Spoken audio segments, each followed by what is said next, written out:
Welcome back to Infinite Podcast, folks. Today, Simon and I are diving deep into the dirt. We're talking ancient farming wisdom. You know, our ancestors were onto something with how they worked the land. But hey, Simon, modern systems seem pretty high-tech and slick. Sure, but is there really no match for that old-school green thumb knowledge? No way, really?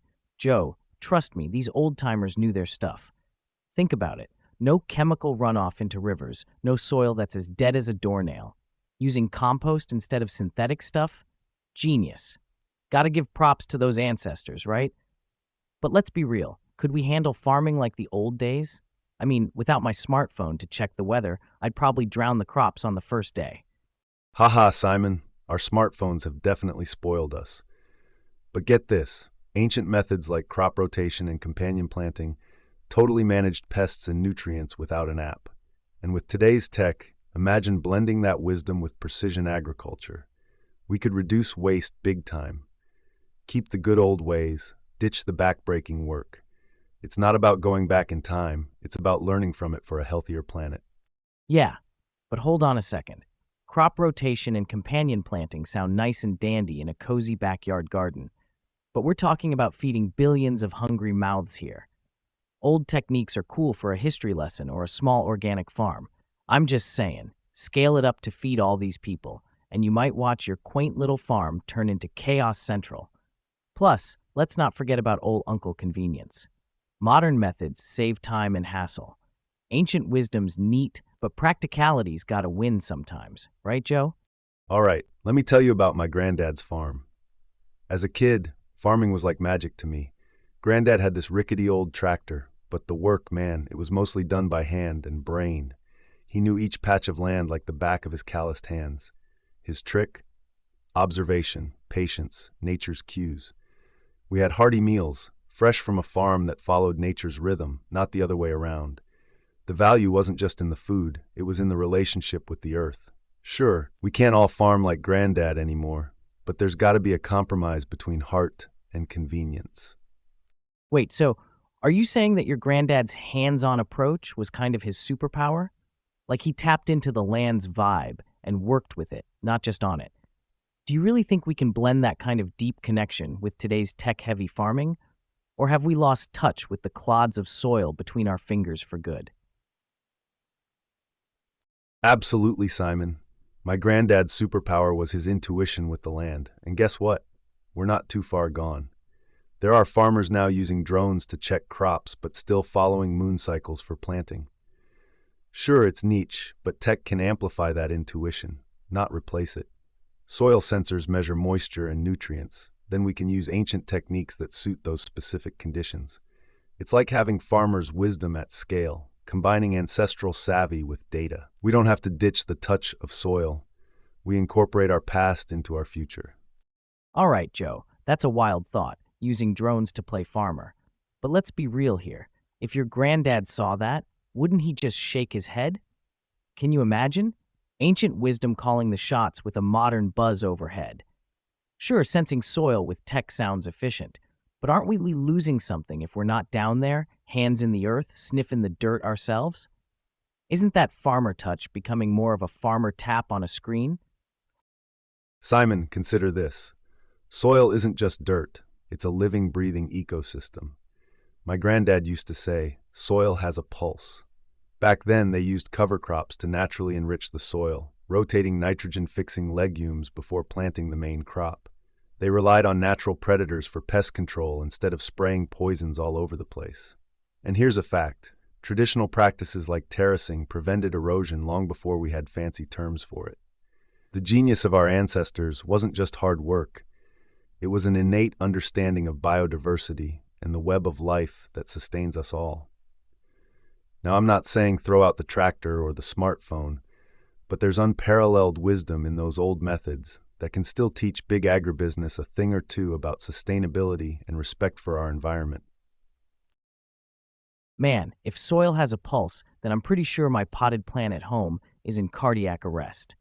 But seriously, imagine our ancestors looking at us talking about biodiversity when all they did was plant beans before corn. They'd be like, it ain't rocket science, folks. It's bean science. Haha, tell me about it. Our ancestors were probably thinking, why complicate things? But here we are, spending billions on agricultural research when the best practices were already in their hands. Literally. It's like, hey, didn't Grandpa already cover this in Farming 101? Sometimes you just gotta laugh at how we circle back to the basics after trying to outsmart nature.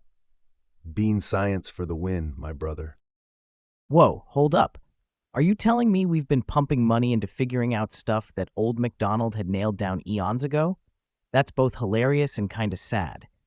It's like we're those kids who think they know better than their parents, only to end up doing exactly what they told us years later. Farming 101, huh? We should probably dust off those textbooks. I guess you need some wrinkles and a few gray hairs before you can truly get the circle of life. Hakuna Matata, anyone? Well, Simon, Hakuna Matata might work for lions, but not so much for farmers. Here's the kicker. Old MacDonald also faced crop failures and poor soil that we neatly sidestep with our science. Remember the Dust Bowl?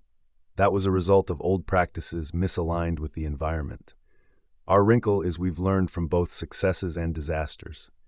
It's more than just planting beans before corn. It's understanding soil microorganisms, water conservation, and non-till farming to prevent erosion. Sure, we're coming full circle, but this time we're armed with knowledge to make those ancient methods even more effective and sustainable. Aging farmers don't just get gray, they become silver-haired libraries of agricultural lore, mate. Right, Joe. The Dust Bowl. What a mess. But that disaster taught us tons. Like, you can't just treat soil like dirt you walk on. We learned about crop diversity and soil conservation. You've got things like cover cropping, green manure, basically plants as fertilizer, wild stuff. Plus, there's this whole underground party going on with worms and bugs working the land far better than any machine ever could. Modern science lets us get the lowdown on all that ancient know-how. It's like we're giving those old techniques a supercharged comeback tour. You got it. The Dust Bowl was largely due to extensive deep plowing of the virgin topsoil of the Great Plains in the U.S., which killed the natural grasses that held soil in place. After a severe drought hit, the exposed soil turned into dust and blew away in huge clouds. Now let's fast forward to today's agriculture. Cover cropping involves planting certain crops like clover and rye, not for harvest but to cover the soil. These plants prevent erosion, suppress weeds, and increase soil health by adding organic matter. Green manures, often leguminous plants that fix nitrogen, enrich the soil naturally without synthetic fertilizers. Earthworms create channels in the soil as they burrow, which improves the structure and helps water and nutrients move through more efficiently. They also leave behind worm castings, an excellent plant food. Composting is yet another ancient method we use. It recycles kitchen waste and plant residues back into the soil. Finally, consider no-till farming. This practice skips the process of plowing entirely, reducing soil disruption and helping to preserve the subsoil ecosystem. The key takeaway? These living soils far outperform the chemically dependent methods now dominant in conventional agriculture concerning long-term sustainability and ecological balance.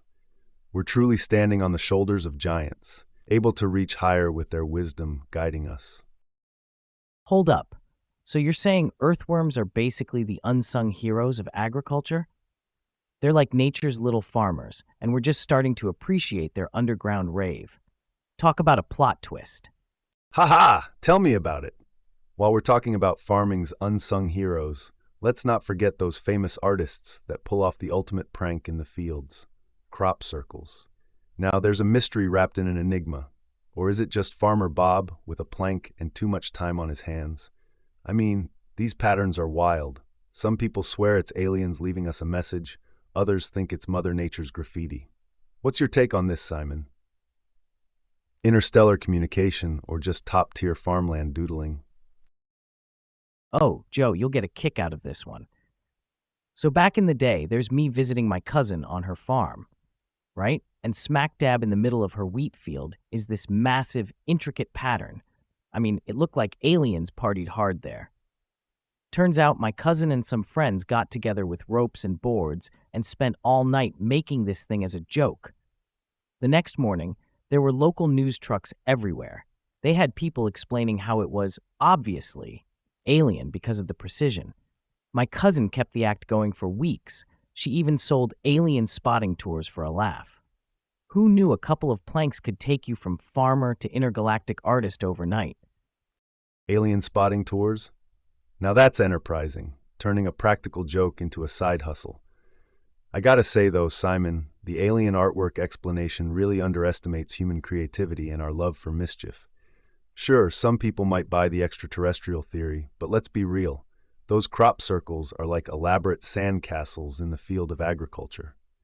Your cousin gets it. She found this brilliant way to spin a tale and make a buck while everyone's scratching their heads looking for ET. Truth is sometimes as entertaining as fiction. Maybe she started a new trend. Come for the wheat, stay for the cosmic experience, they'll say. Give folks a bit of mystery, and they'll bring their own stories and cameras.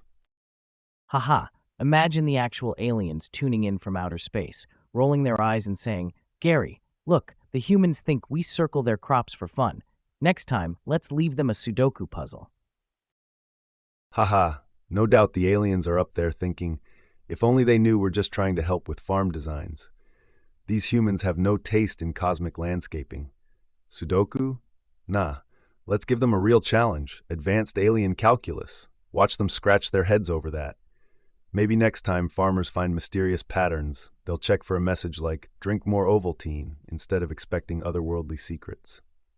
Oh, and spoiler alert, the spaceships run on corn ethanol. That's why they love our fields. Bro, you're telling me these high-tech space cowboys are swooping down for some of that corn juice? Makes sense. They hit up our cornfields like an intergalactic gas station. Next thing you know, they'll start leaving crop circle Yelp reviews. 1 star, not enough ethanol. Plus, got spotted by a cow. Super awkward. Yelp reviews, Simon? Ha! But honestly, if they're cruising the galaxy for ethanol, they could at least fertilize the field while they're at it. It's only polite, right? Let me play devil's advocate for a second, though. What if crop circles are just alien teens taking their parents' UFOs for a joyride? That'd explain the sloppy ones. And on that note, why would advanced civilizations even bother with fields? There's no way they're traveling light years just to doodle in our corn. It's gotta be us humans getting artsy-fartsy with geometry lessons in the dead of night. Maybe it's high time we claim these crop masterpieces as human-made and start our own cosmic art movement. Wait a sec, Joe. Are you suggesting that we've got some rebel alien teenagers treating Earth as their personal canvas? Because that could be the next big TV hit, Crop Circle High. What do you think our local midnight artists would say to having their thunder stolen by these cosmic kids with spray cans of tractor beams? Oh, Simon, Crop Circle High would totally ruffle some feathers. Picture the farmers tuning in, realizing their top secret hobby is now intergalactic reality TV. They'd be out there with floodlights and guard dogs protecting their claim to fame. No alien teens tagging my wheat field. But really, isn't it a bit arrogant to think we're the universal muse for alien shenanigans? Let's ground the spacecraft for a sec. These designs are more likely a showcase of human ingenuity than ET's art class. The truth? It's our local talent turning agriculture into a canvas, leaving everyone guessing whether it's John with a plow or Jarnak from Zeta Reticuli. Think about it. Each circle could be a farmer's signature. Or maybe it's the newest trend in agritourism, eco-graffiti, where the only thing vandalized is your perception. And aliens, if you're listening, how about something helpful next time? Maybe an interstellar crop hybrid that doesn't need water? Now that's a 5-star review waiting to happen. Well, playing devil's advocate here. As much as a laugh the alien angle gives us, it's not just pure human artistry. Hear me out. The complexity of some circles is mind-boggling. We're talking perfect geometry, precise dimensions that you'd struggle to achieve with just boards and ropes under cover of night. And here's the kicker. A few researchers claim there are elevated radiation levels and cellular changes in those crops. Some even say military-grade GPS couldn't nail these designs. So sure, while most are probably pranks, there's a tiny chance that some circles are, well, less earthly. Can we absolutely write off every single one? Not if legit scientists are scratching their heads over a handful of them. Legit scientists with furrowed brows are definitely worth noting, Simon. When it comes to those radiation levels and cellular changes, I'll hand it to you. There are mysteries out there that keep the door open to all sorts of theories, no matter how out of this world they may seem. But hey, whether made by humans or someone or something else, crop circles invite us to wonder, to imagine, and heck, sometimes even to laugh at ourselves. Maybe it's part Mother Nature's paintbrush, part cosmic wink, or perhaps humanity's love letter to the unknown. Whatever the case, crop circles keep our eyes on the stars and our minds wide open. Who knows what we might stumble upon in the fields next time? You're telling me you can actually patent seeds now? Like, congrats on growing that corn, but pay up because we own the recipe. Next thing you know, there'll be a trademark on sunlight and a copyright claim on rain patterns. Let's dive into this. Sounds like a modern-day Goldilocks scenario, but nobody's just right. And everybody wants to own the porridge. Exactly, Simon. The deal with patenting seeds is that corporations argue it's about protecting their investment in developing new, often genetically modified crops. They spend big money on research to produce higher yields or pest-resistant strains. But here's where it gets sticky. When these patented seeds blow into a neighboring farm, those farmers can get sued for theft, even if it was the wind's doing. It's absurd. This whole situation messes with food sovereignty. That's a farmer's right to grow food without corporate shackles. When seeds are patented, you're not just buying them once. You're locked into a cycle of dependency. And small-scale farmers, they're squeezed tight, unable to save and replant seeds like they've done for centuries. It's like someone telling you that your family recipe handed down for generations now belongs to them. Something's got to give, right? I get that, Joe, but let's flip the script for a sec. Without patents as an incentive, why would these companies bother creating better seeds? Developing supercrops isn't cheap or easy. We're talking years of research, trials, and a load of cash to make seeds that can outlast droughts or fight off superbugs. If anyone could just replant those high-tech seeds without paying up, where's the money to fund that innovation going to come from? Farmers do need protection and rights, surely, but these agribusinesses claim they need guarantees too, so they can keep pushing the envelope, helping us feed more mouths as the world population skyrockets. The big question is, how do you balance it all out so everyone gets a fair shake? Pushing the envelope, yeah, but at what cost, Simon? Innovation shouldn't bulldoze farmers' rights. These agribusinesses might be developing super seeds, but let's not gloss over how they tend to play monopoly with our food sources. Seed diversity plummets, and farmers are shunted into a corner. That can't be the only way forward. Sure, research requires funding, no argument there, but it can't be about minting money off a natural process like seed propagation. The real head-scratcher is finding the sweet spot where innovation serves everyone, not just corporate giants' bank accounts. Think open-source software. It's funded, innovative, and free for anyone to improve upon without ending up in court for using it. We could support public sector breeding programs or fund grants that don't chain a farmer's hands every planting season. And talk about feeding the world. Let's do it without farmers fearing they'll go broke if their crops catch the wrong wind. Big Ag can take a slice, fine. But let's leave the whole pie chart for farmers to stay sustainable, diverse, and actually able to face those global challenges. How's that for balance? Imagine if Mother Nature sent a cease and desist letter. Stop monopolizing my handiwork. That'd shake things up. Funny you mentioned Mother Nature, Simon. I've got a cousin who's big into gardening, right? She loves her heirloom tomatoes, works on them like they're her baby Monets in shades of red and yellow. One season, her neighbor, old Mr. Jenkins, decides it's time to start his own garden after years of just plain grass. Now, old Jay is no pro. He buys some random seeds online, not really knowing where they came from or what they are. Lo and behold, come harvest, half my cousin's crop starts showing these weird features. Turns out, the new seeds had some patented genes that cross-pollinated with her heirlooms. Lawyers show up at her door one fine morning, no joke, accusing her of theft. But she's all about natural, traditional methods. She didn't want any of that GMO stuff. It was thrust upon her. Long story short, she fought that nonsense, stood her ground, and pushed back against those corporate goons. It wasn't easy or cheap, but eventually they backed off. That ordeal made something crystal clear. Sometimes you have to dig in and defend your patch, even if giants are stomping around it. It's all about preserving your slice of nature, your efforts. Just makes me wonder, how many haven't been able to stand their ground like she did? Isn't it wild how a garden feud can escalate into a courtroom drama? Forget Law and Order. This is Seeds and Sovereignty. Seeds and Sovereignty. Now that's a show I'd binge watch, Simon. But seriously, these garden feuds turning into legal battles? It's more than just drama. It hits at the core of our survival. We're talking about folks' livelihoods and food on their tables hanging in the balance here. Imagine this, a world where a handful of companies hold the keys to the seed vault. Farmers are forced to play this high-stakes game where they don't make the rules, they barely understand them, and still can get burned if they don't follow them to the letter. The biodiversity of our food supply drops because it's more profitable to grow only what's patented. Where's the variety, the resilience?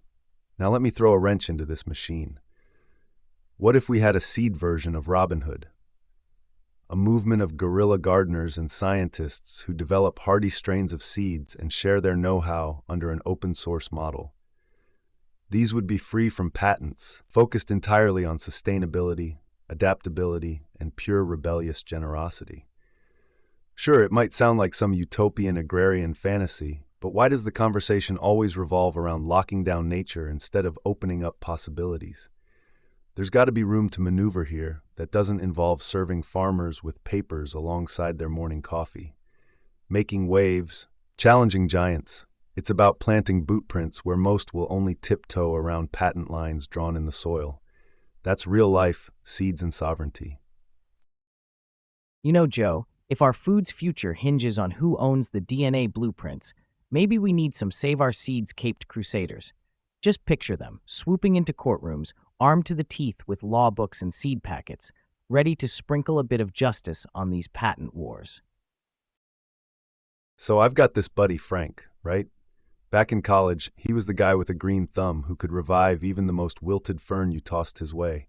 Give him a patch of dirt, and he'd turn it into an oasis. Years later, Frank's running his own little farm, a dream he hustled hard to achieve. Now he's all about heritage seeds, pure and simple, the kind that have stories and history, passed down like treasured family heirlooms. One harvest, Frank notices something off. His tomatoes, they're not quite matching the old photos of the variety he cherishes. A little investigation leads him to discover his neighbor's been sold these newfangled patented seeds, supposedly resistant to every apocalypse but the taxman. And wouldn't you know it, nature did its thing. Bees buzzing, wind blowing, and these pricey patented pollen bits found their way to Frank's crop. Cue the suits knocking on his door with threats of legal action.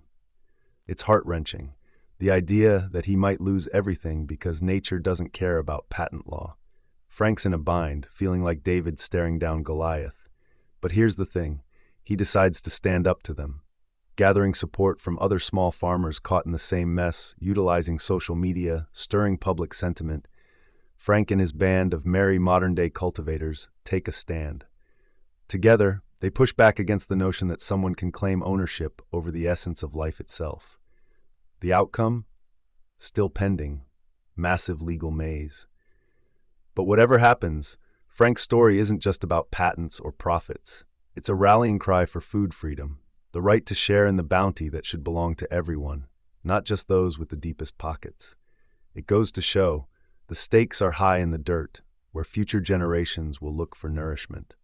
What they'll find there, that's on us today. Will we champion the underdog and cultivate diversity with open hands, or will we simply count beans while a few profit? That's the spirit, Frank. What's next? Patented air?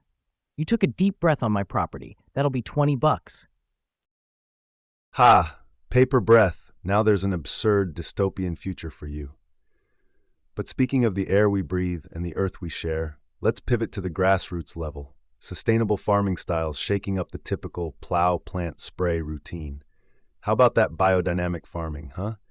It's like farming directed by the moon's phases and sprinkled with a dash of ancient wisdom, or permaculture, which isn't just about growing food but designing ecosystems. Could these old-school meets New Age practices be the key to unlocking a green revolution? It's all about quality, not quantity. Permaculture sounds fancy until you realize it's just your grandma's backyard wisdom with a fresh coat of paint. Don't get me wrong, sustainability is as crucial as the next guy says, but can these methods really feed our booming cities? It's like trying to fix a space shuttle with duct tape and good intentions. Grandma's backyard wisdom, there's merit to that, Simon. Permaculture might come off as a throwback, but it digs deeper than nostalgia. It tackles key issues like waste reduction, soil health, and water conservation, which are big deals in our changing climate. True, it's not the be-all end-all solution for global food security. Mixing high yield with sustainability, now we're cooking. Traditional large-scale farming benefits from energy-efficient tech. Permaculture brings the self-sustaining model. Together, they could potentially serve up a buffet of solutions for different environments: city rooftops, sprawling fields, arid zones. The hope is to pitch in elements of these philosophies to reduce carbon footprints and promote bio-rich habitats while still keeping urban centers fed. Think of permaculture not as the duct tape fixing the space shuttle, but rather as the blueprints for building better, more efficient ships.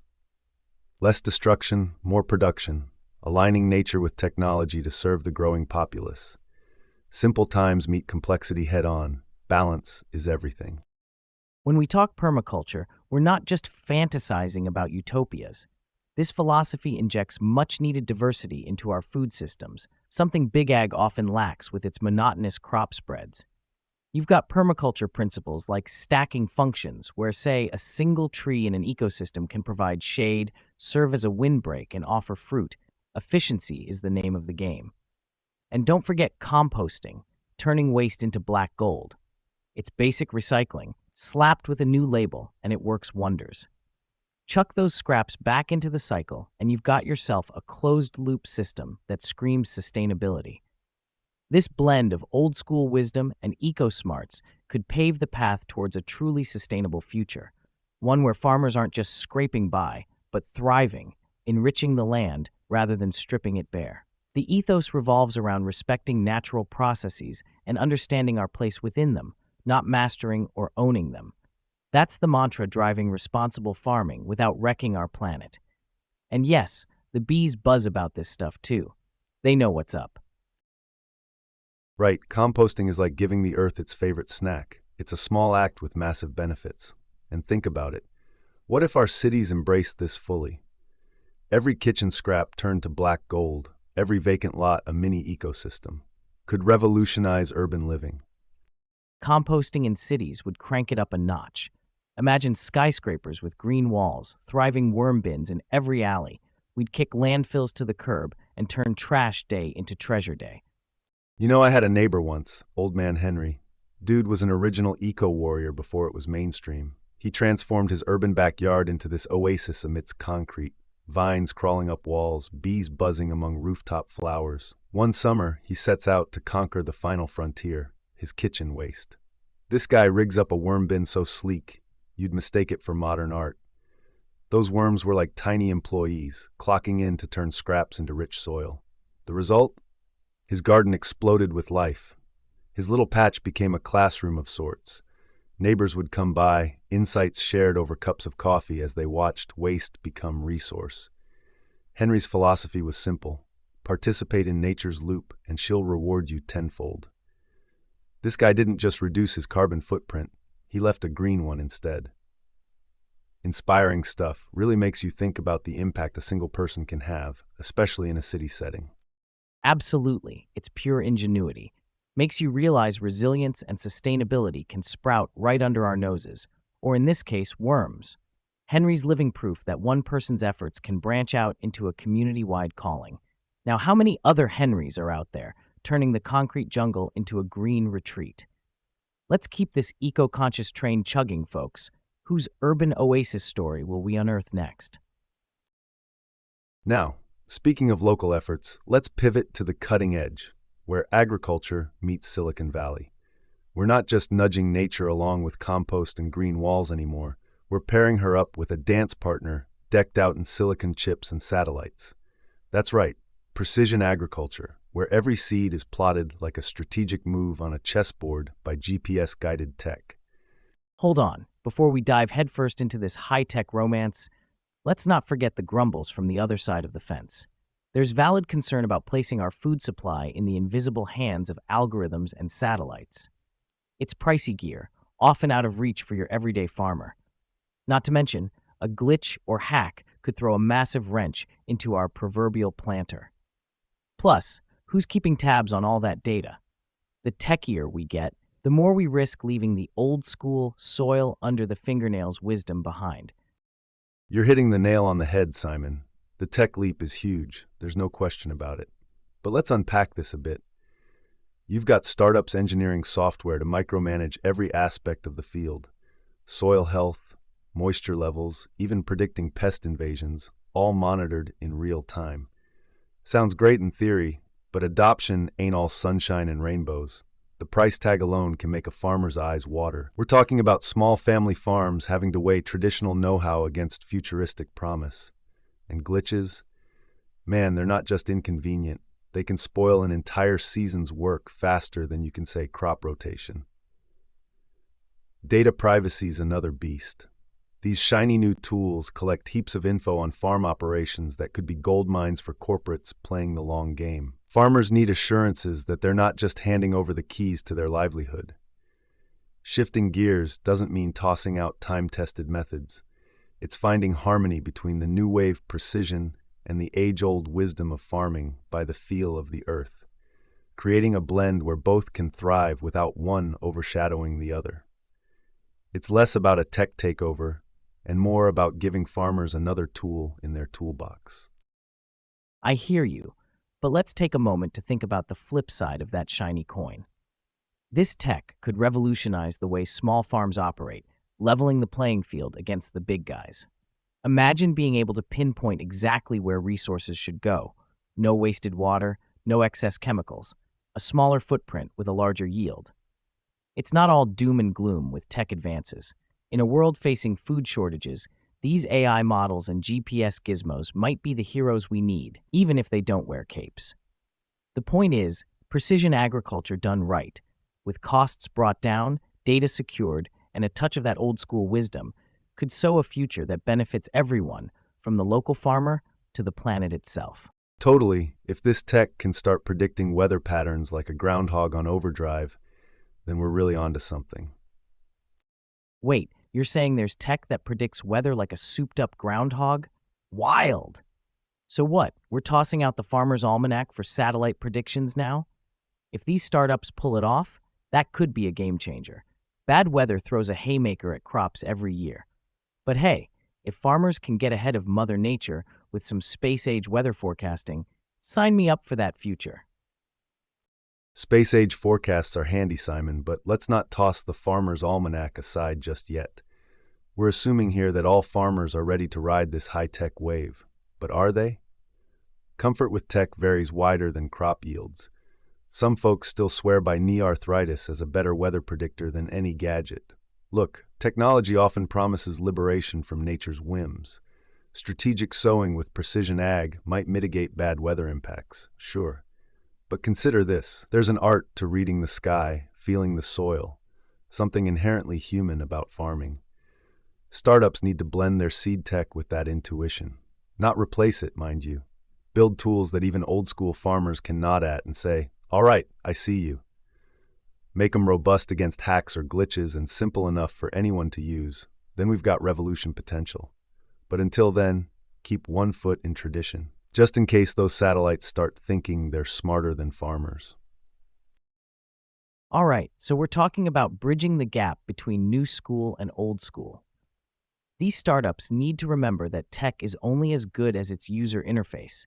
If a farmer can't use it without flipping through a manual thicker than a steak, it's no bueno. We also got to tackle resiliency. If a farmer is putting all their seeds in one basket, or in this case, in one algorithm's hands, what's the backup when the system goes kaput? There needs to be solid, easy-to-execute contingency plans. Then consider the customization for different crops and environments.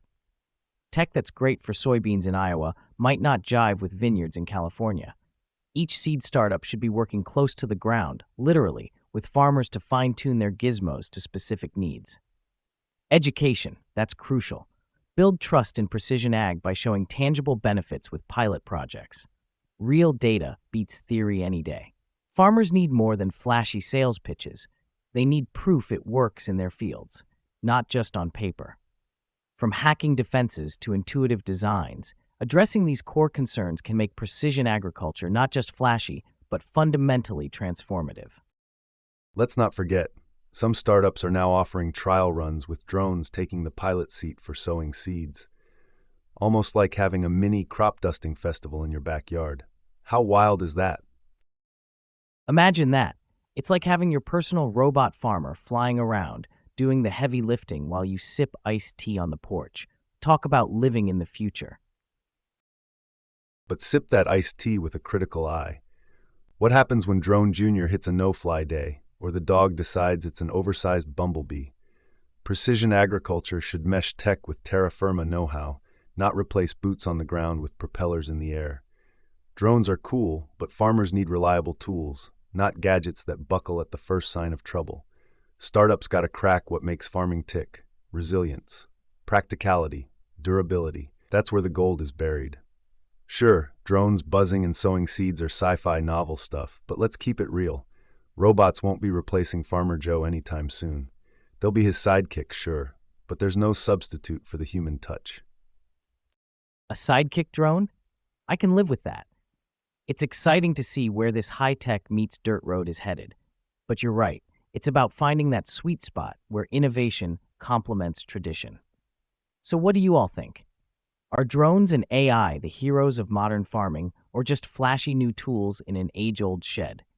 Let's keep our ears to the ground and our minds open for what's to come in the world of seed startups and precision agriculture. Where will they take us next?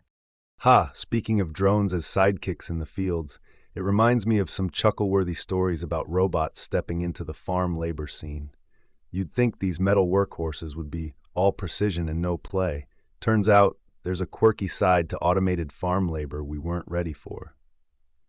Oh, for sure. You've got robots out there mistaking cucumbers for weeds. Can you imagine coming home to a farm bot proudly presenting you with a pile of your prized produce? It just yanked out? Look, boss, I weeded the field. Nope, Robo-Roy, you just made pickles extinct in my backyard. Robots mistaking cucumbers for weeds? That's just the tip of the iceberg lettuce, Simon. How about autonomous tractors that send you passive-aggressive error messages when it starts raining, like, "I'm not equipped for a spa day, call me when the sun's back"? These machines might be farming's next frontier, but they haven't quite mastered the art of weatherproofing or attitude. Farmers are a resilient breed, though.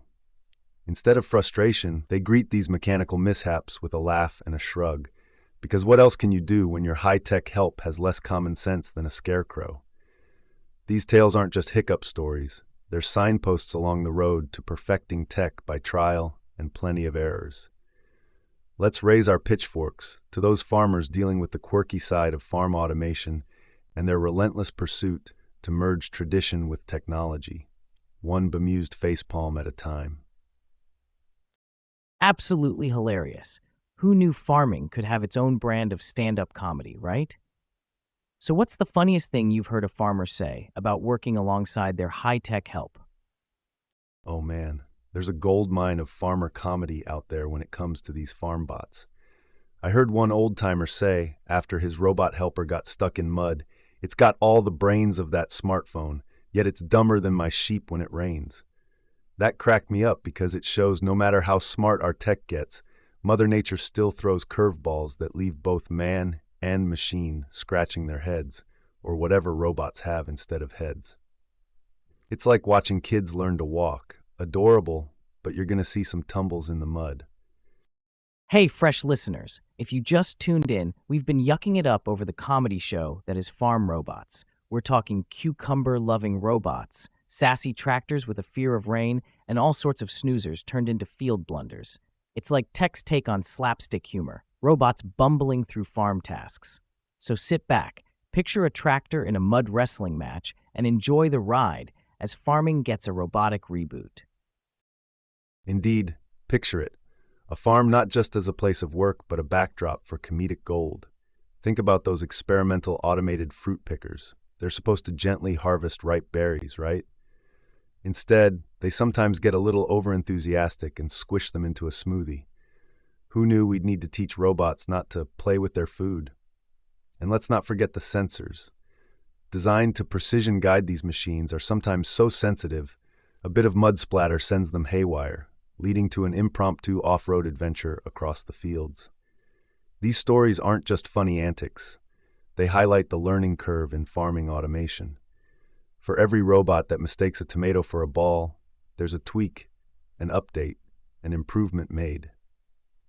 It's vital for ag-tech companies to take these chuckles back to the drawing board, because wrapping this high-tech machinery around the realities of farm life is critical, especially when Mother Nature decides to throw a rainy wrench into our well-oiled plans.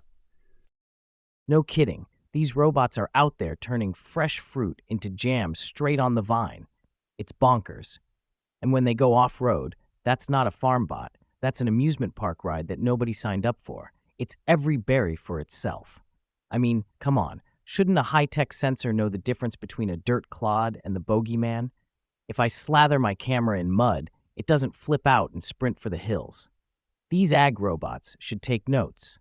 We need machines with a bit more country smarts, savvy enough to not just shrug when the sky opens up.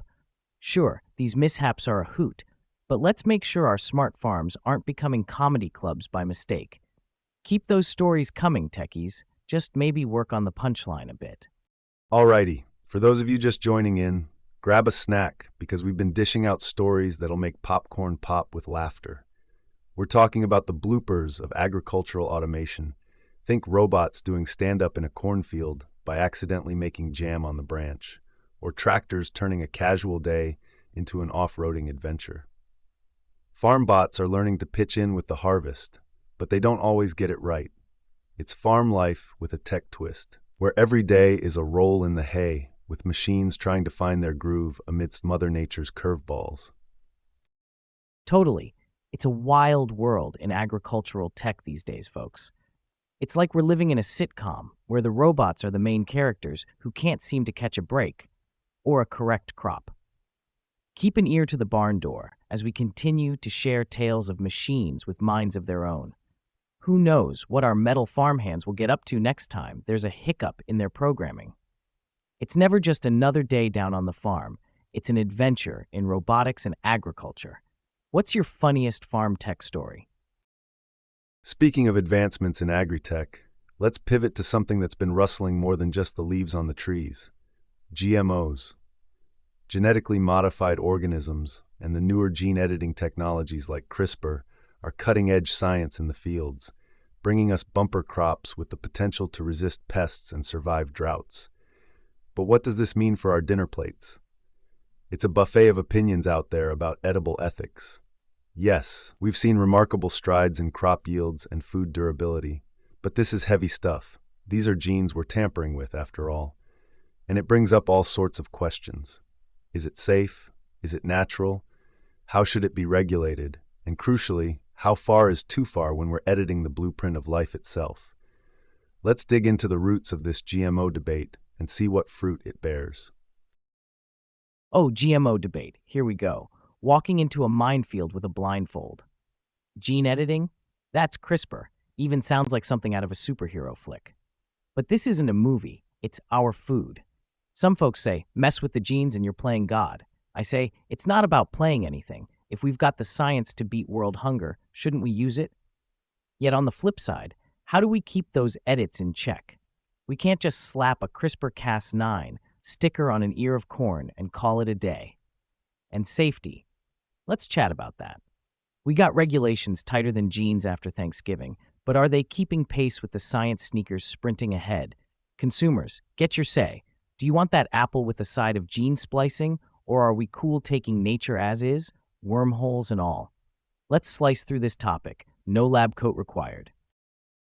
It's almost as if we're in a culinary sci-fi saga where our cutting board is the science lab and the chef's knife is gene editing science. Dinner is served, but do you know what's really on your plate? Let's stir the pot. Hey there, new listeners. You've just jumped into the midst of our Kitchen Meets Lab discussion. We're talking about GMOs and gene editing tech like CRISPR, which scientists are using to whip up stronger, more resilient crops. It's all about figuring out if this high-tech grub is cool or if it's stirring the pot in ways we might not be ready for. Do we embrace these science salad recipes or stick to grandma's garden variety? So grab your forks and let's dig into the meaty debate of genetically modified bites and food ethics. You know, this reminds me of a trip I took to a vineyard a while back. Walking through the sea of green, the owner shared how they struggled with an invasive pest every year. Then one season, it just stopped. Turns out a neighboring farm had opted for genetically modified grapevines, resistant to those very pests. Whilst clinking glasses sampling the fruits of their labor, we pondered, do we stick to tradition and fight nature's battles year after year, or lean on a lab-crafted lifeline that might just save the vine? That experience didn't give me all the answers, but sure added flavor to the GMO topic worth chewing over. Ah, the old grapevine grappling with GMOs. Fascinating story, but let's not start popping the science champagne yet. Consider this. Maybe those super grapes are great at dodging pests, but what if they're hogging all the spotlight, huh? What about the little guy, the non-modified vine fighting the good fight without a fancy genetic shield? Listen up, it's like putting a Band-Aid on a broken arm if we don't address underlying issues. Pest management is one thing, but what about the ecosystem balance? And flavor? Ain't nobody wants science lab wine over a rich, earthy vintage just 'cause it's easier to grow. Tradition versus tech, it ain't black and white. It's more like a salad made of 50 shades of gray. Let's munch on that food for thought. For sure, gotta wonder about the little guy. But let's uncork this topic a bit more. Considering those non-GMO vines, how do we balance tradition and innovation in a way that honors both? Can we find that sweet spot without souring the ecosystem or our taste buds?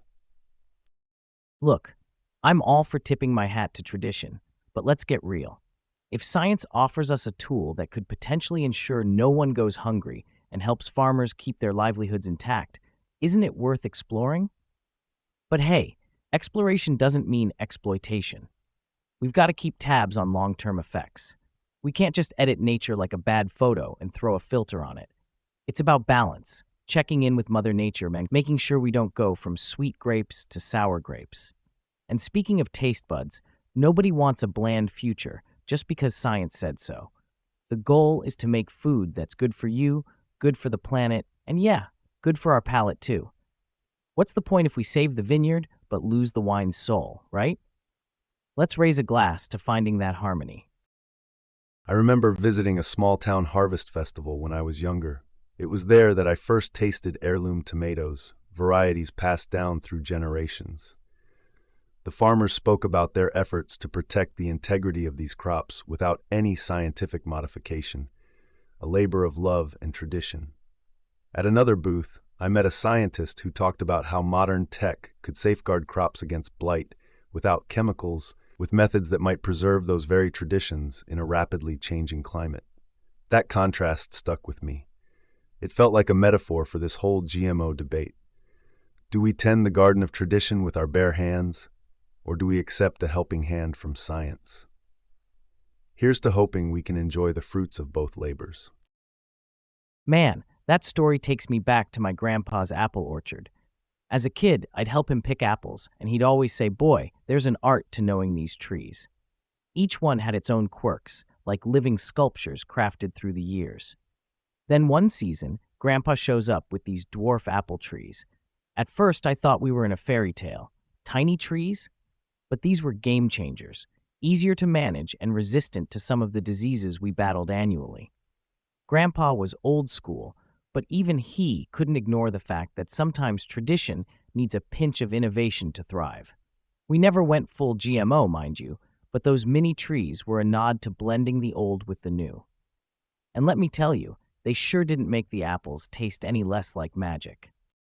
Absolutely, the apple doesn't fall far from the tree, literally and figuratively here. Those dwarf trees symbolize a middle ground.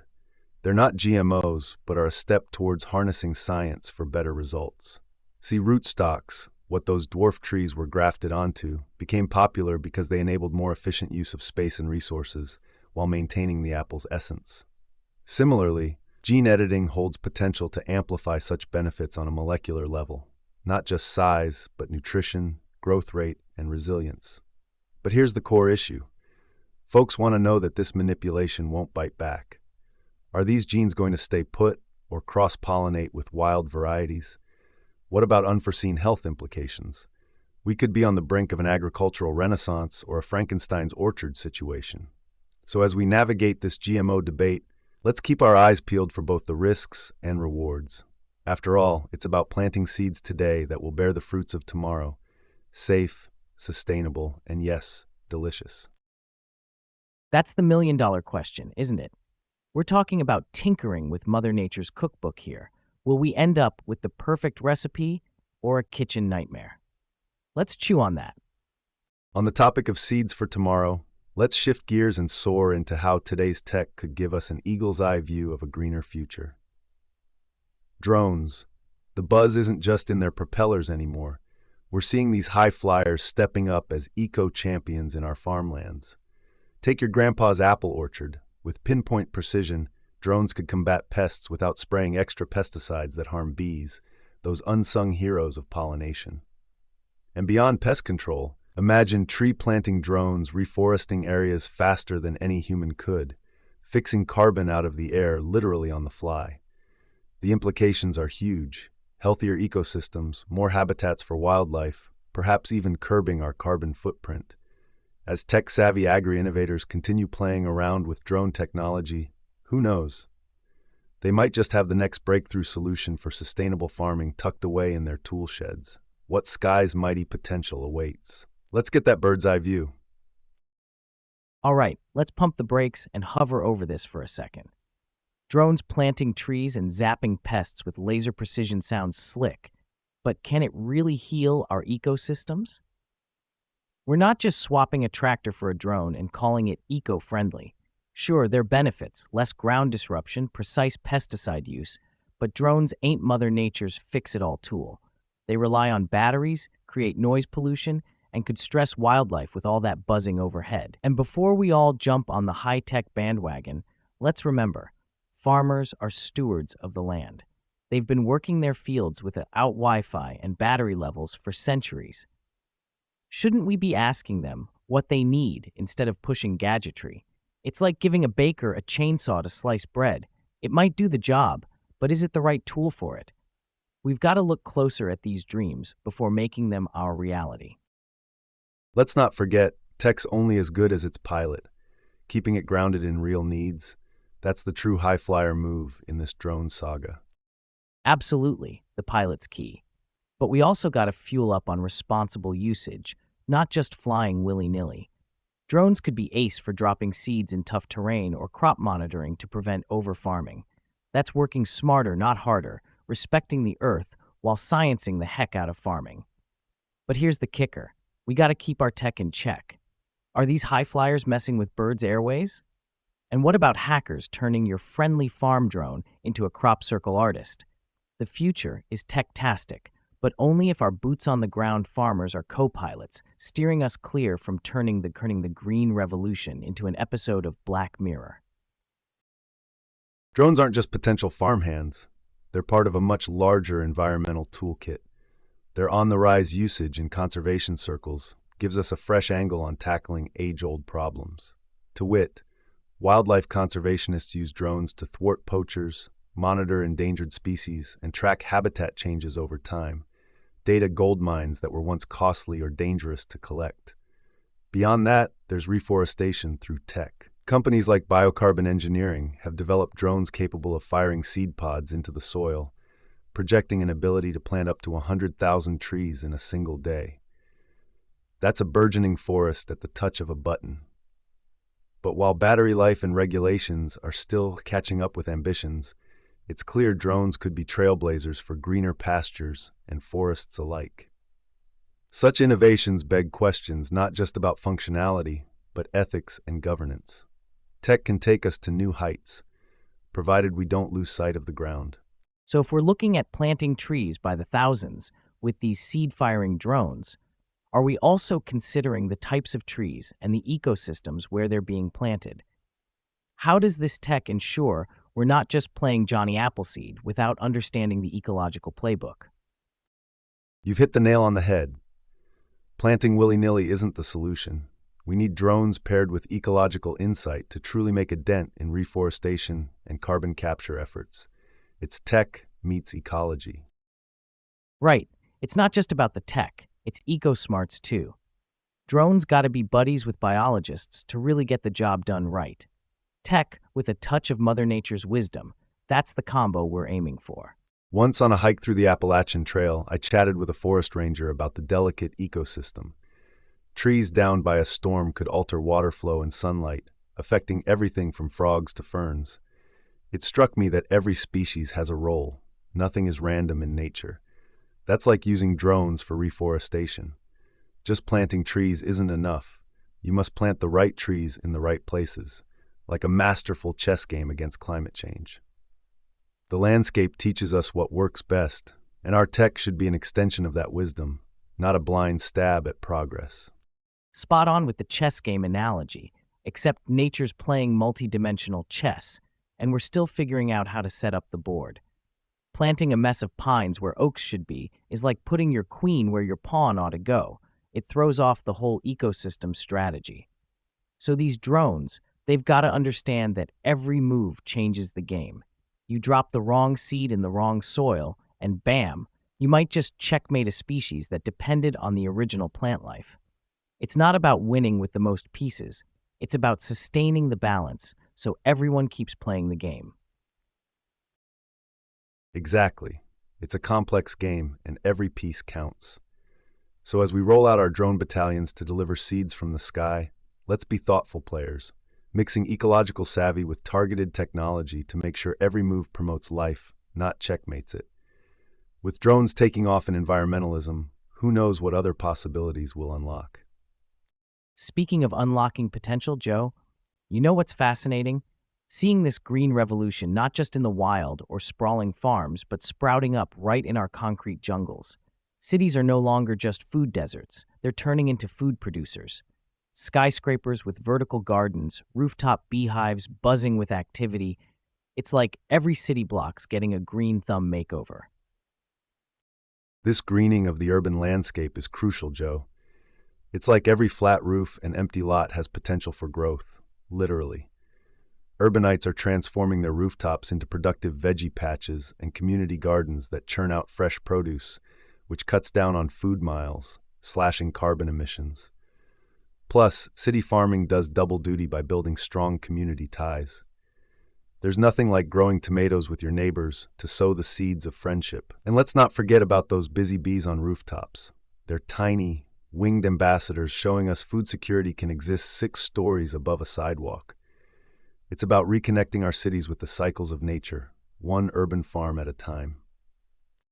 But Joe, have you ever tried to wrangle a tomato plant on a fire escape? Urban farming's ripe with good intentions, but it's not all fresh salads and neighborly love. Sure, we've got vertical gardens and rooftop beehives, but what happens when the charm of urban farming meets the realities of city life? Pigeons treating your lettuces like an all-you-can-eat buffet, or that lovely compost bin attracting a squirrel rave. We can't slap soil on a rooftop and call it sustainable. It takes more than green thumbs. It's logistics, education, and pest control without tormenting the neighbors with ode to manure. I'm all for homegrown cukes, but let's chew over the challenges too. Tackling those challenges, Joe, maintenance and know-how are key. To manage pests or compost in the city, we need smart solutions, like enclosed vermicomposting bins to keep the critters out without offending olfactory senses with decomposing delights. Crucially, education plays a big role. City dwellers need resources for best practices in small space agriculture that respects the urban ecosystem. There's also water usage to consider. Efficient systems like drip irrigation conserve precious H2O. Then there's zoning laws. Cities need to adapt regulations allowing for rooftop greenhouses and balcony gardens to thrive lawfully. It's about creating frameworks where urban agriculture isn't just an experiment, but a reliable part of our food system. This urban greening is more than aesthetics. It's about sustainability and resilience. With proper planning and community engagement, city landscapes can indeed blossom into verdant, productive spaces. But let's flip the compost bin and see the other side of this, Joe. Sure, urban farming's got its sunny days, but some argue it's more hobbyist greenwashing than a real solution. For every thriving rooftop lettuce, there's limited space, infrastructure hurdles, or lack of sun in dense areas to consider. And the numbers game, can these scattered plots truly feed the hungry belly of a city? When you scale up production, remember, agriculture is resource heavy. Even urban gardening needs a chunk of water, soil, and nutrients. Programs that start with a bang often fizzle out without long-term planning and support. It's not defeatist, it's being real about the nutritional needs of urban populations. Urban farming isn't just planting dreams in concrete. It must be part of a networked food policy integrating rural farms, markets, and tech innovations. Rooftop radishes alone won't cut the mustard for citywide sustenance. Well, Joe, here's a spicy take. What if urban farming isn't about replacing traditional agriculture, but it disrupts our relationship with food? It's not just urban plots versus rural fields. It's a revolution of thought, from passive consumers to active producers. It's small radishes and big ideas, mate. So, Joe, what do you reckon? Are folks ready to roll up their sleeves and turn their balconies into beanstalks? Can city dwellers really be the jacks of urban agriculture magic beans? Truth is, Joe, most city folks think crop rotation is picking a different salad at the supermarket each week. But hey, if beanstalks start sprouting up alongside skyscrapers, we might just see more jacks and fewer Starbucks. All right, Joe, let's sprinkle some more dirt on this. Urban agriculture isn't just about the odd tomato plant or herbs by the window. It's becoming a sophisticated operation. We're talking about controlled environment agriculture, like hydroponics, where plants grow without soil, aeroponics with roots dangling in the air getting misted with nutrients, and aquaponics, where fish and plants grow together. Fish poop feeds plants, plants clean water for fish. These aren't just funky scientific projects. They're real solutions popping up in converted warehouses and even in old shipping containers. Then there's agrihoods, neighborhoods designed around community farms, touted as the future of sustainable living. And check this. According to the Food and Agriculture Organization, urban farms already supply food to about 700 million city dwellers, 1/4 of the world's urban population. That's not small potatoes, mate.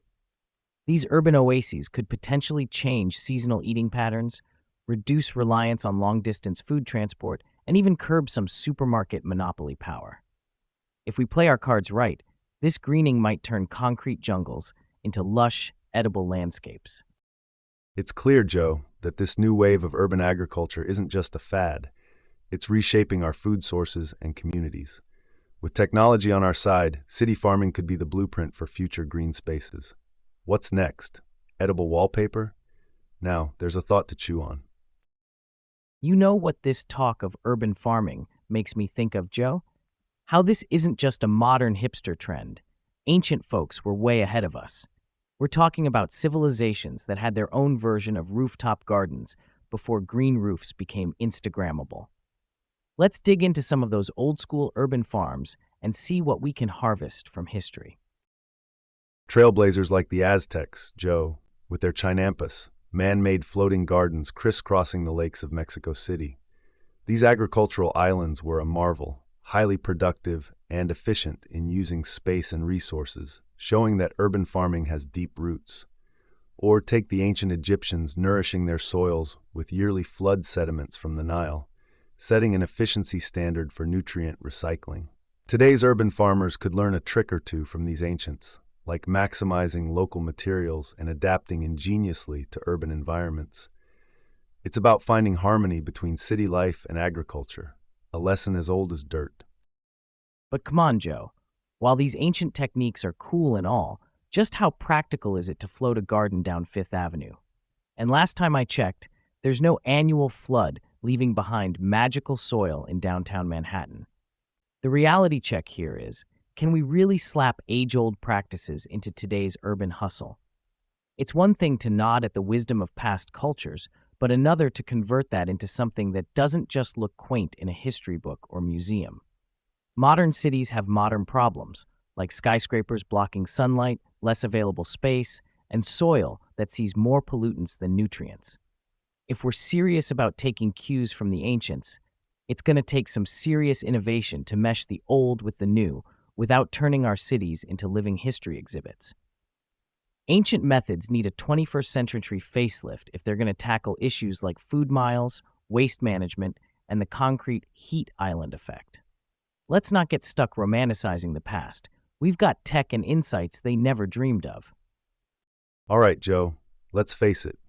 Reviving the ways of our ancestors for kicks won't do much good in today's urban sprawl.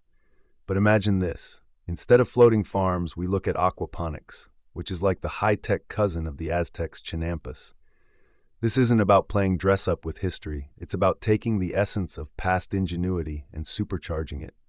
And as for the shared wisdom of crop rotation and companion planting, these aren't just rustic practices to muse over. They're solid science that could reduce our dependence on harsh chemicals and foster biodiversity even in our cityscapes. Adaptation's key, Joe. We don't need to mimic the ancients brick by brick, but their philosophy, a harmonious blend of community, agriculture, and environment, that's gold. Retrofitting those core principles with contemporary tech may just be the game changer for sustainable urban food systems.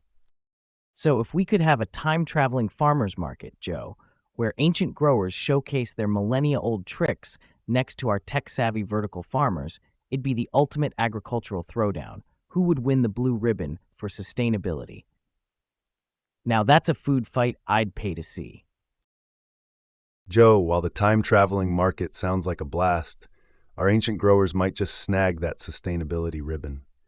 They perfected circular economies. Nothing went to waste, everything had its use, and they adapted to their local resources impeccably.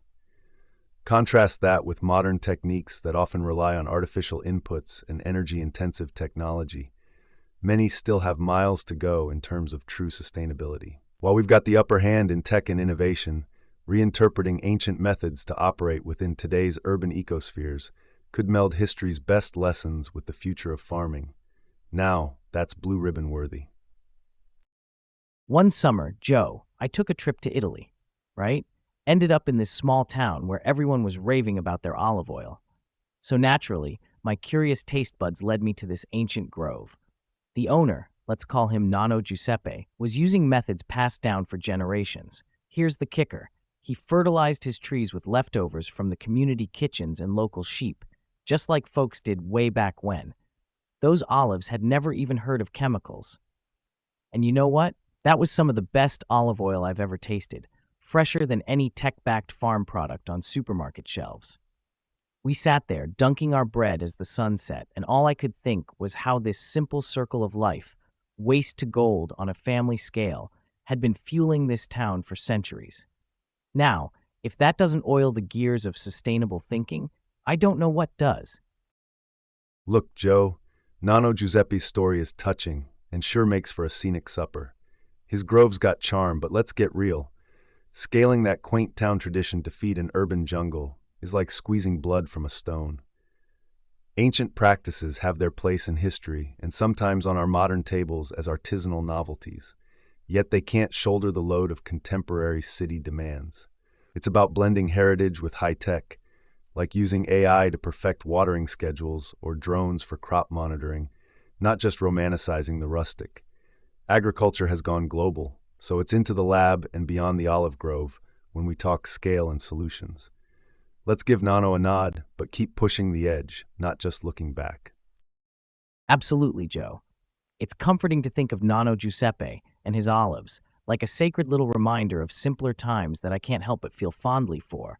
It warms the heart, you know? It's this tangible link between past and present that feels so human, so grounded. But then reality hits. Mass production, supply chains, millions to feed. It's overwhelming. As much as we cherish these stories and methods, they tug at the strings of a guitar that can't quite hold the tune of today's rush hour symphony. It's powerful stuff, nostalgia, but it can't feed a metropolis. That hard truth stirs up a storm inside because there's something undeniably beautiful about tradition that you don't want to lose, yet progress is relentless. Tough balance, mate. Whoa, that's an incredible visual, Joe. An ancient olive grove where time stands still, surviving in the modern age. That's poetic.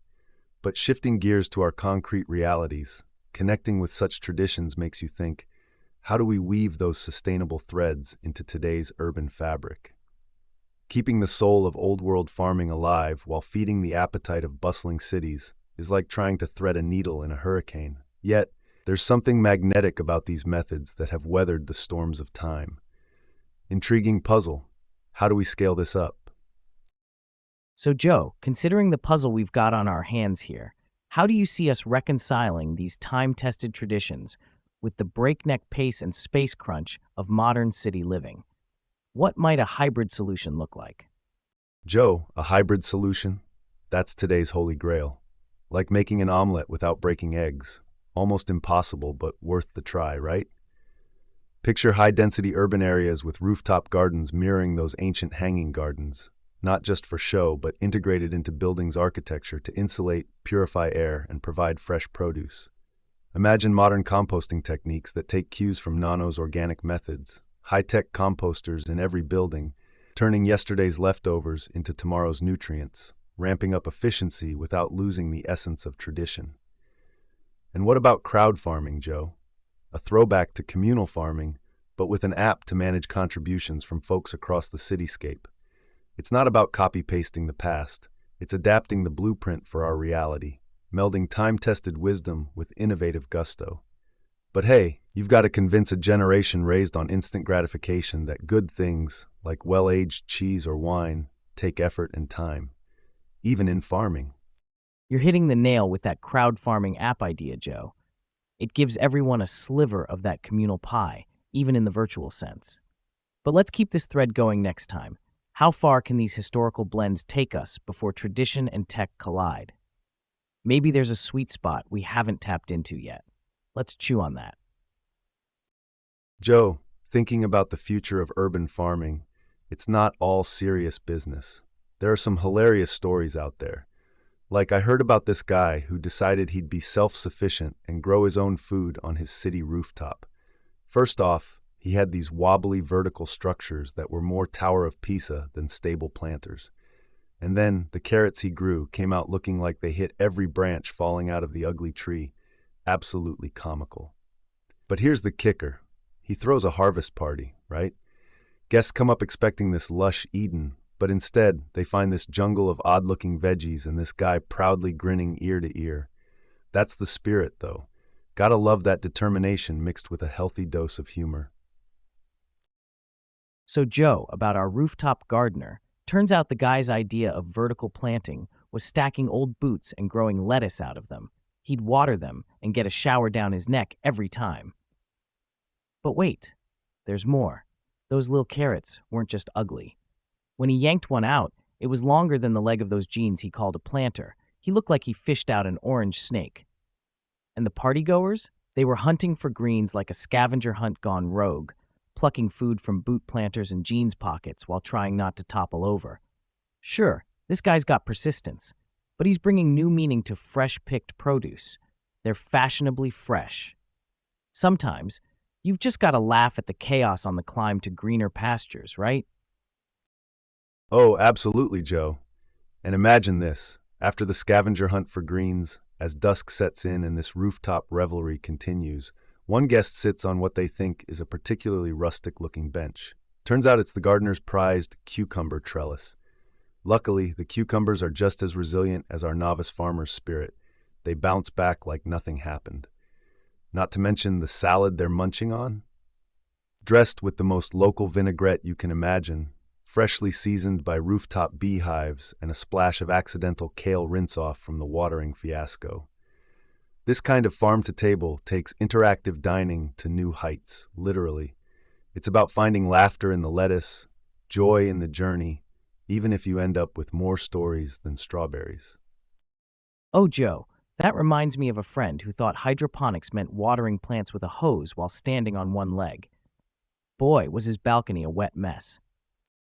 Joe, one-legged hydroponics. That's rich. But here's the thing. It's a classic example of missing the mark just so spectacularly it becomes art. I have to wonder if our friend got more water on himself than the plants. Now I think about his neighbors. Imagine glancing up to see a guy bobbing around like a human sprinkler system. What's better is when they try to copy him, thinking it's some new age gardening technique. People get creative, all right, but while sprouting carrots can be straightforward, apparently watering them isn't. Going back to basics, with a touch of common sense, might not hurt before turning your balcony into an aqua yoga studio. Urban farming's got room for fun and games until someone creates a personal flash flood. So, Joe, thinking about all this rooftop revelry and gardening gymnastics, what sort of innovative methods do you reckon we'd stumble upon if we tried our hand at urban farming? Got any wild ideas on how we'd tackle our first harvest? Joe, this takes me back to that summer when I decided to convert my balcony into an agricultural experiment. I plotted out a little herb and veggie paradise. Got myself containers, soil, seeds, whole shebang. But here's the clincher. I wanted to be eco-friendly, so I rigged up this contraption to collect rainwater for my garden. Thought I was ingenious until the first storm. My rain collector overflowed, turning my herb haven into a swampy mess. Basil doesn't like being waterlogged, apparently. The mint, though? It thrived, like it was on vacation at a luxury spa. So much so, it started invading the neighbor's space. They didn't mind, even joked about charging rent for them herbs. Harvest time was more of a save the plants from drowning affair than anything else. Definitely learned the value of moderation, both in watering and innovation. Sometimes the simplest solutions are right in front of us. No need for acrobatics or hydro hose balancing acts. Totally, Joe. Between accidental swamps and minty invasions, my balcony foray taught me there's an art to this urban farm game. Who knew herbs could be such escape artists? I bet there are tons more tales out there of green thumbs turning rooftops into their playgrounds, complete with comedies and missteps alike. What wacky garden capers are waiting in the wings, ready to sprout up next? Joe, these green thumb escapades are all fun and games until nature throws us a curveball, like navigating the buzz of pollinators and wiggling our way through pest management high above the city streets. You've got your bees doing the good work on one end, but then dealing with aphids plotting a full-scale leaf takeover on the other. It's a classic superhero double life for urban farmers, serving up salads by day and defending their turf from pests by night. It's this weird balance we've got to strike. Growing food amidst concrete isn't all tranquil terraces and bountiful balconies. It makes you think, how do we keep these rooftop retreats blooming without inviting a critter carnival? How do we make sure our skyscraper sprouts contribute positively to the dense ecosystems they're reaching into? There's an art to turning gray to green while respecting the delicate dance between urbanization and nature. Joe, I get the buzz about wanting bees up there pollinating our sweet rooftop tomatoes, but come on, do we really want a swarm of bees at our penthouse garden parties? It's like inviting a bear to a campsite just because he might help you fish. And pests, don't even get me started. How are you supposed to kick back with your urban-grown kale smoothie when you're playing whack-a-mole with aphids? It's not all doom and gloom, though, is it? We've got to engineer some clever fixes. Maybe introduce natural predators, but that's playing with fire, or should I say, spiders. We need Sherlock Holmes here, because this ecological mystery's one for the books. Balancing nature and concrete jungles is one tough cookie to crumble, or should I say compost. But Joe, here's a wild thought. What if we trained tiny drones to pollinate plants, robotic bees buzzing up in your business instead of real ones? Now that's a high-tech garden party. Whoa, Joe, wait a minute. Robotic bees? That's some sci-fi movie type of stuff right there. Tiny tech insects playing Cupid for plants on rooftops. It's laughably genius or a Black Mirror episode waiting to happen. But hey, desperate times call for desperate measures. Just picture it, a fleet of buzzing drones doing the pollination tango up amidst the high rises. Sure beats pesticides and window nets to keep critters at bay. Might even score some style points for the most futuristic veggie patch on the block. Anything that helps us blend the steel of our cities with the green of nature, I guess. But if those drone bees start wearing tiny jackets and asking for honey salaries, I'm out! Haha, drone bees asking for honey salaries. That'd be the day. Seriously though, Joe, it's kind of wild but also a bit sad, right? The thought that we might need tiny robots to do what nature can't anymore because we've built our cities into these vast concrete webs where real bees struggle to survive. It gives me this pang, you know? We're here trying to make these pockets of green in the sky, yet we've put ourselves in a place where we're talking about robotic pollinators. I mean, tech solutions are great and everything, but there's something deeply moving about preserving the natural order of things, making sure those actual buzzing bees have a fighting chance alongside us. That emotion, the tug between innovation and preservation, it's at the heart of this, isn't it? Creating those verdant sanctuaries among the skyscrapers without losing touch with the living heartbeat of our planet. It's beautiful and challenging, all wrapped up in one. Joe, I can't shake this feeling. Robots handling nature's job just strikes me as off.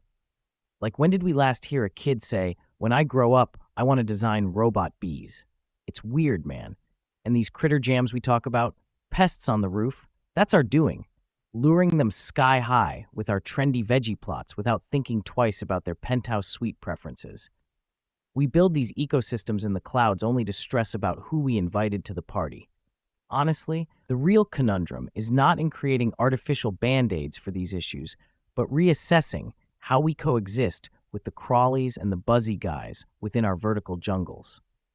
The marvel isn't in those drone honey workers, it's in keeping the delicate balance of life that thrives around us, even if it means sharing a drink at the rooftop bar with a bee or two. Ain't no tech that can replicate the hum of a happy bee or the chirp of a content beetle going about its day. Those sounds are the true harmonies of urban bliss. And remind me why we're discussing robot bugs again?